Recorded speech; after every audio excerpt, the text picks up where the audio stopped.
আপসির মা, এই দেশে খালেদা জিয়ার মতন এরকম আর একটা সরকার এই দেশে আসবে না, আর আসবে না, 100 বছর আসবে না, কখনোই না। 100 বছর 1000 বছরে আসবে না, আসবে না। শেখ হাসিনার মতো স্বৈরাচার আসবে না না, এই দেশে। শেখ হাসিনার মতো স্বৈরাচারকে আমরা মেনে নিতে চাই না। না। আমার মা এখানে অমর হয়ে থাকবে।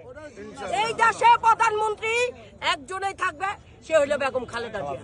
এছাড়া আর কোনো কাউকে আমরা প্রধানমন্ত্রী হিসাবে মানি না, মানতে চাই না। আমরা একমাত্র আমার মাকেই চাই, আমরা মানবো না। কিসের নির্বাচন? কোনো নির্বাচন নাই, নির্বাচন নাই। আজ আমাদের এই দেশের জনগণ আজকে আমার মাকেই প্রধানমন্ত্রী স্বীকৃতি দিতে হবে, আমার মাকে প্রধানমন্ত্রী স্বীকৃতি দিতে হবে। আমার মা প্রধানমন্ত্রী। কোন নির্বাচন? কিসের নির্বাচন? এই দেশে, এই দেশে গণতন্ত্র আছে?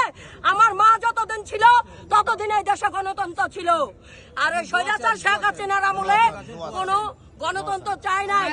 আজকে আমার মায়ের জন্য দোয়া চাই, এই দেশবাসী আমার মায়ের জন্য দোয়া করবে। সেই দোয়ার মারফত আমার মা বেঁচে থাকবে, আমাদের মাঝে আবার আসবে।